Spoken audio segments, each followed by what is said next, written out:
Pin बसव, कर चालू, कर बंद.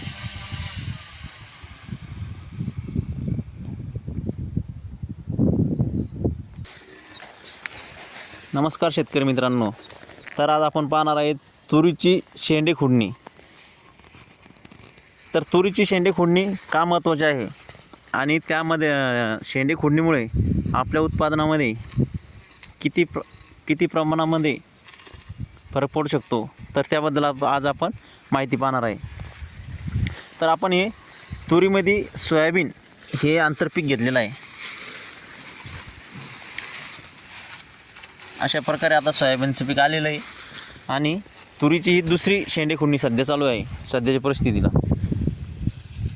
तर तुरीची लागवड ही 10x2 अंतरावर तुरीची लागवड आहे आणि त्यामध्ये 3 तास आम्ही सोयाबीनचे घेतलेले आंतरपीक म्हणून. आता ही शेंडे खुडणी आमची चालू आहे बघा.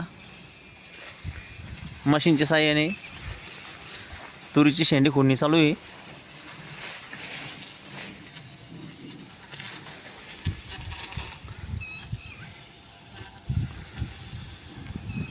तर तुरीची शेंडे खुडणी केल्यामुळे आपल्या उत्पादनामध्ये बऱ्याच प्रमाणामध्ये वाढ होते. आपण जर कधी शेंडे खुडणी केली नाही तर याला जास्त बगल फाट्या फुटत नाही आणि नुसते शेंडे वाढतात. त्यामुळे उत्पादन पाहिजे त्या प्रमाणामध्ये होत नाही.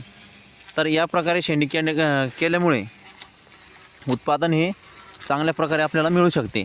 तर आम्ही जवळजवळ 9 क्विंटल प्रति एकर तुरीचं उत्पादन अशा नियोजनामधून घेतलेलं आहे आणि सोयाबीन 6 ते 7 क्विंटल आम्हाला एकरी झालेली आहे. तरी जमीन जास्त भारी नसल्यामुळे आम्ही याचं लागवड 10x2 केलेली आहे. मध्यम भारी जमीन आहे. तर तुरीची लागवड आपण कमीत कमी 6x2 किंवा 15x2 या प्रमाणामध्ये करू शकतो. तर मध्यम भारी जमीन असल्यामुळे आपण याचं लागवड 10x2 केलेली आहे. तर ही तुरीची दुसरी शेंडे खुडणी चालू आहे आपली. तुरीची पहिले शेंडे खुडणी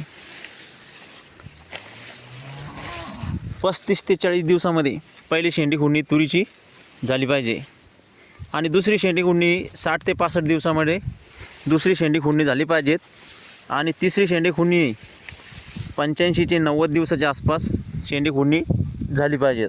पण कमीत कमी मित्रांनो आपल्याला 2 शेंड्या खुडण्या ह्या झाल्याच पाहिजेत. अशा प्रकारे सोयाबीनचं हे उत्पादन सध्या शेंगा याला लागलेलं आहे, पकायला लागलेलं आहे शेंगा बघा या.